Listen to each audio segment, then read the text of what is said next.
mathematics, the unshaken foundation of sciences, and the plentiful fountain of advantage to human affairs. So spoke one intellectual, Isaac Barrow.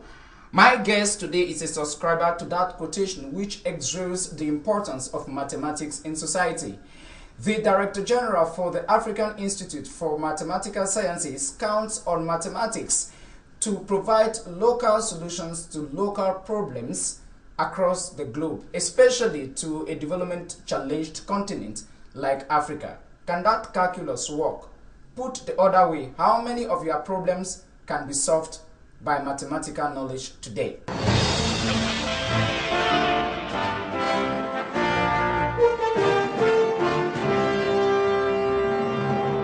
Thierry, Zomahourn, welcome to Globewatch. Thanks for having me. The African Institute for Mathematical Sciences anchors its mission on the production of the next Albert Einstein through the next ENSTEIN initiative. That sounds like one of the fairy tales I read in Geoffrey Chaucer's The Canterbury Tales. Well, Charles, I beg to differ. This is more serious than fairy tale. The calculus you were talking about works, and it has worked for centuries. Look, over the past 60 years, Africa has experienced every single development strategy and macroeconomic strategy, structural adjustment program, massive funded World Bank programs of basic education, microfinance, rural infrastructure building. But one key sector that Africa has never paid sufficient attention to is one that adds value, that creates value, that sustains modern economies, that sets nations that thrive apart, and that's science and research. So the African Institute for Mathematical Sciences is founded on the idea that investment in mathematical and science will put Africa on the fastest route to technological catch-up and socio-economic development. Yes, the calculus works. Mathematics underlie every single model technology, from plumbing to electricity, to smartphone, to satellite. There's nothing you can do without mathematical sciences or mathematical skills. And as Africa modernizes, Africa needs people with strong, robust mathematical skills. When I say strong mathematical skills, I mean analytical, qualitative, problem solving, entrepreneurial skills. What authorizes you to believe in that sense now? What kind of material have you read which proves to you that this is time for Africa to use mathematical knowledge, if you like, mathematical sciences, to turn things around? From 3 points of view: economic, employment, and technological. Take economic for instance. Research evidence suggests, and that's undeniable research evidence from the World Bank, from the African Development Bank, from UNESCO, from the UN systems, from research institutions, that increasing investment in mathematical sciences directly contributes to GDP growth, number one. Number two, increasing investment, increasing mathematical skills, improve employment, productivity, growth. And that's what has made nations like South Korea, India, and China thrive over the past century. So from an employment point of view, let me give you an example, Charles. Do you know that over the past 34 years, Africa has spent annually $4 billion on skilled employment? Why? Because every year, Africa loses 20,000, since the 1990, 20,000 skilled professionals leave the country. And for Africa to fill that critical skilled gap, we're talking about skilled workforce.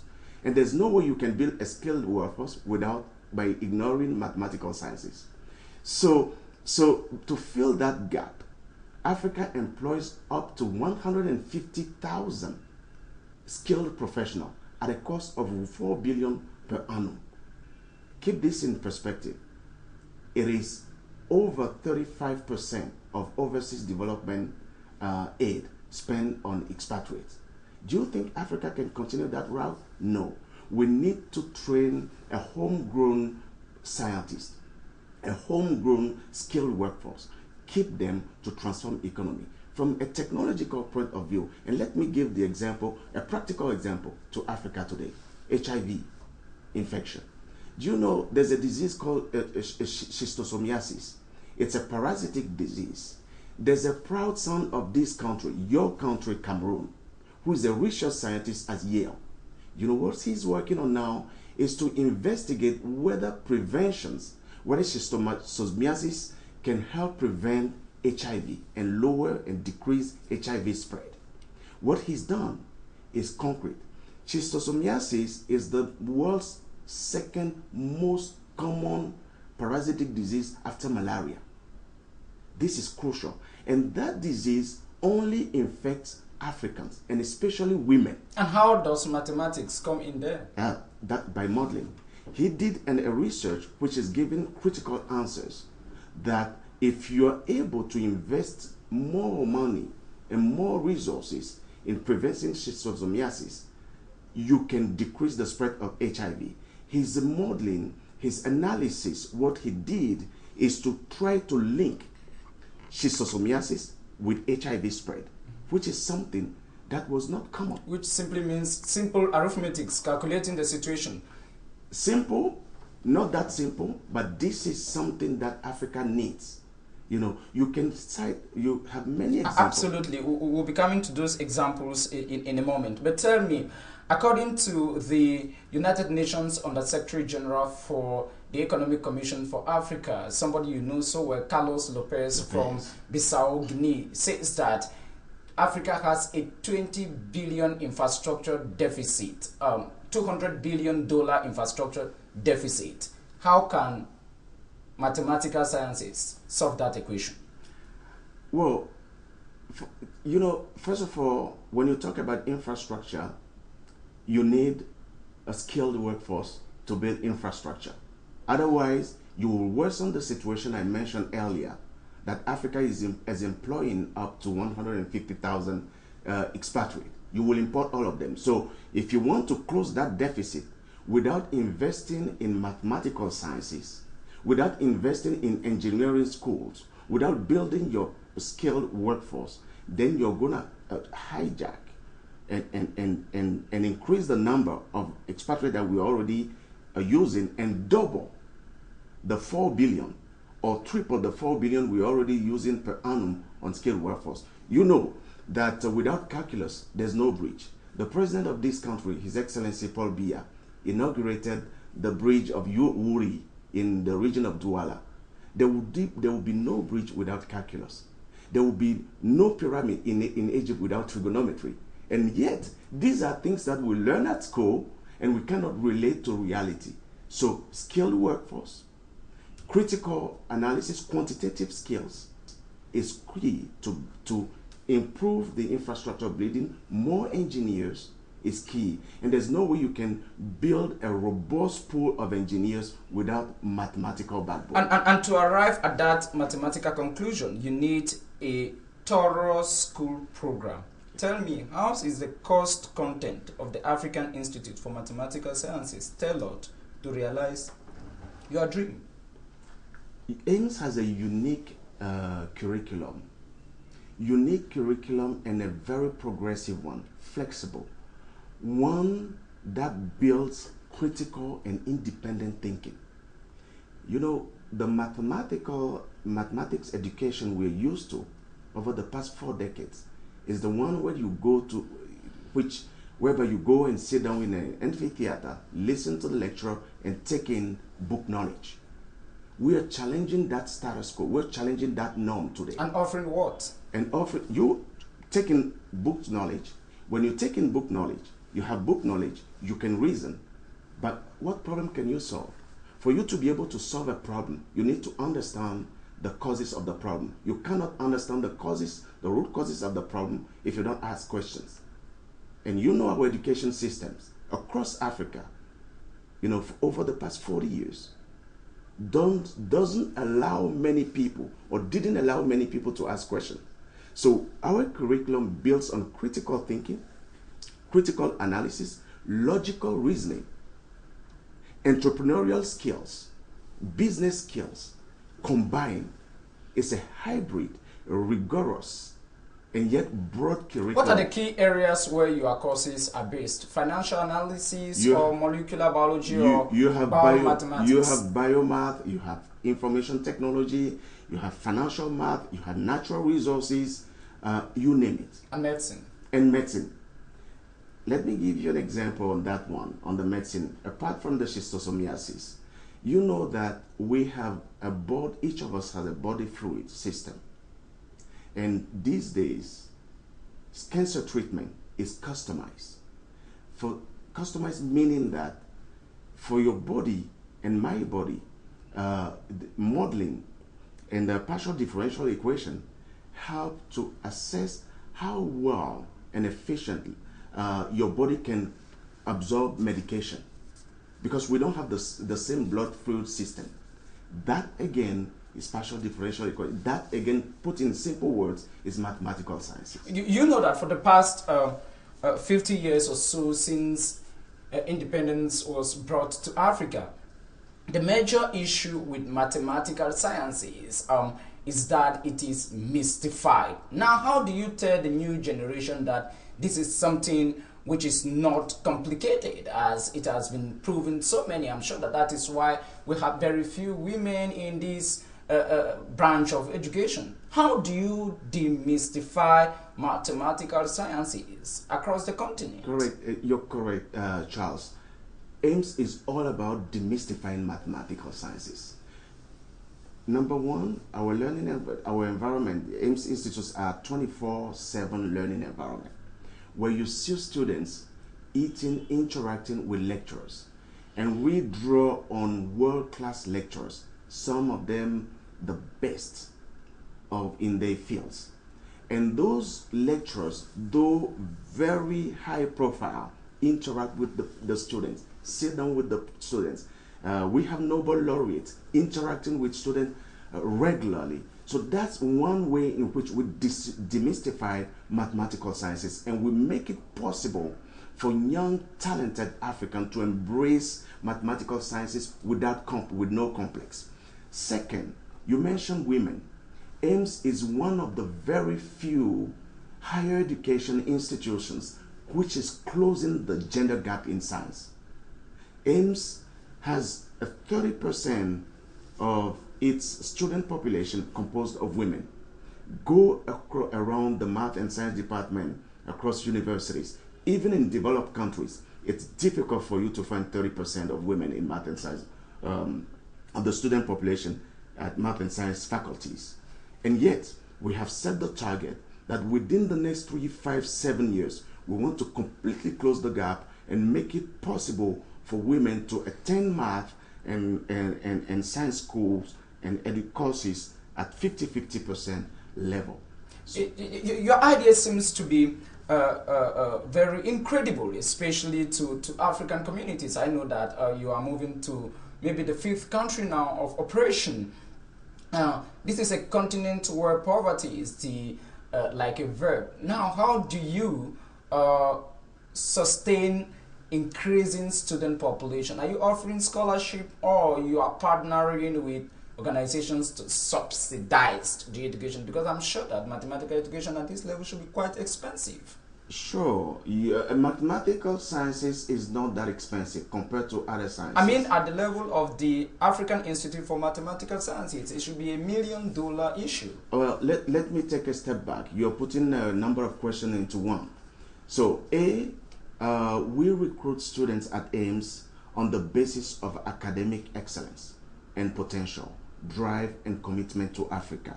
We offer them full financial support, because we don't want finances to be a barrier for them to access science education. And most of our students comes from disadvantaged background. So on that, It's something that a record that AIMS has proven over the past decade. Now, to your questions about sustaining AIMS Institute, you're correct. We launched AIMS South Africa in 2003, and in recent years, AIMS Senegal, Ghana, and Cameroon opened. This year, we're going to open AIMS Tanzania, and the plan, Charles, is to open up 15 centers of excellence across 15 countries in Africa by 2023. That's correct. In order to build a critical mass of problem solvers, skilled problem solvers for Africa. How do we sustain this? By engaging African governments into this. Are you receiving satisfactory support from them? To date, we're satisfied with the involvement of government, but we also engaging the private sector, the industry, and also international partners. So it's going to take a collective effort to take Africa from where we are now to the next level in terms of scientific capacity building. Let me just read one of your mission statements. Applied math is a foundation for the growth of science, technology, and development across Africa. Let me come back to one of the unique questions I asked at the beginning of this interview. How many of our problems can mathematics solve? Just how much of mathematics do we need around us to quench the troubles we have? I will challenge you by saying there's no single aspect of human life where you don't find mathematics. Name one, and then we can stop this interview. There's no single aspect of human life where you don't find mathematics. Biology, natural resources, the environment, the interview we're conducting right now, all the material we're using would not have existed without mathematics. So just to tell you that mathematical sciences can solve every single problem. Is mathematical because it's the backbone of modern technology. It's where every single science starts, and it's on mathematical sciences that every single science is going to rely. So I gave you the example of the of biomath, of schistosomiasis, of linkages with malaria and the HIV spread. Examples abound in natural resources, environment. We have one of our AIMS alumni who is conducting a very interesting research, Charles. You know that one of the biggest challenges facing Africa and the world is energy. So what she's doing, she's developing new luminescent materials aiming at increasing the performance of solar energy. This is a real life problem that she's solving. And once she concludes her research, this is going to add value and tackle the need that Africa has and the global world has in terms of energy. So put it in a nutshell, no area where you cannot apply mathematics to solving problems, and especially when it comes these days to youth employment, because we need the world of the 21st century needs skilled workforce. There's no skilled workforce without mathematical skills. So you see nothing wrong with having mathematical sciences around people? What do you mean by that? Let me just give you a quotation. Pure mathematics is in its way a poetry of logical ideas. Mm-hmm. You know who made that statement? Albert Einstein. Yeah. Well, mathematical sciences is therefore very good, if I understand that statement. Mm. But since it is a matter of logical ideas, I want to put this question to you. Mm-hmm. Two negatives in mathematics give a positive, isn't it? Go ahead. Okay, now, if I meet a woman and I tell you, can I have sexual intercourse with you? And she says no twice. I can go ahead because two negatives gives a positive. But the legal department will attack you for rape. I object to that. I object to that, completely object to that. I respect your point of view, but I object to that. I'm sorry. Why? Yeah. Why? Because the translation is too simple.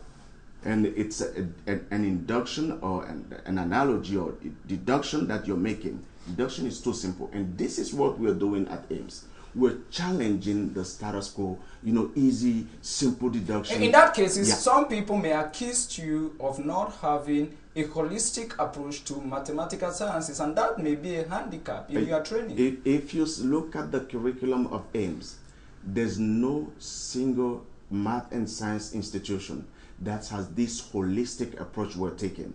Holistic meaning not just mathematical sciences, but including entrepreneurial business skills, plus what we call at AIMS cultural transformation.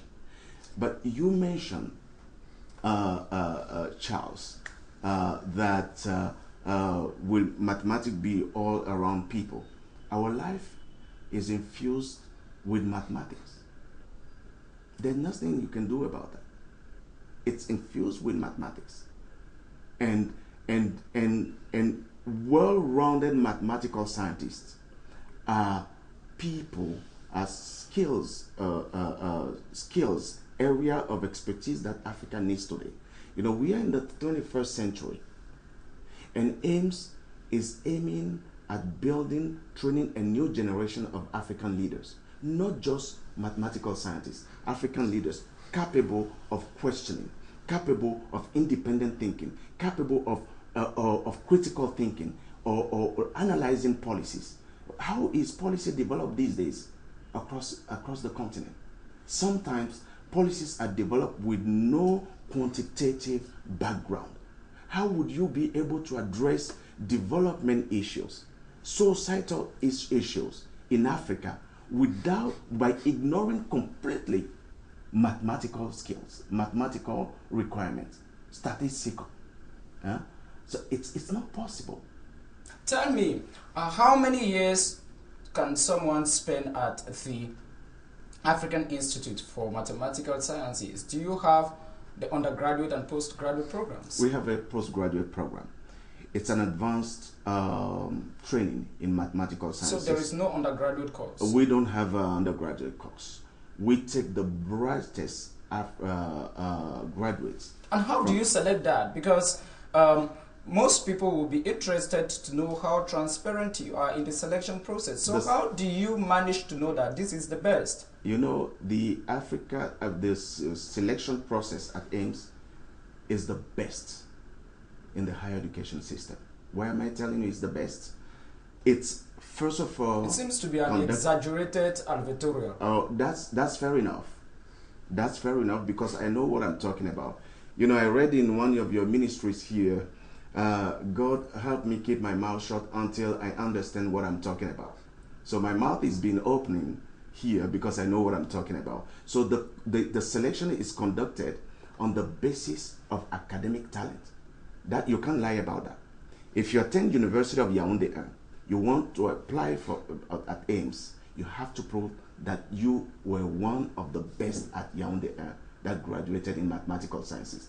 The selection is conducted second on the basis of the potential of the person who is applying, and third, drive and commitment to Africa. Because what we want is to train people who will remain in Africa to solve Africa's problem. So you want to get completely the brain drain syndrome. Correct. Final thought.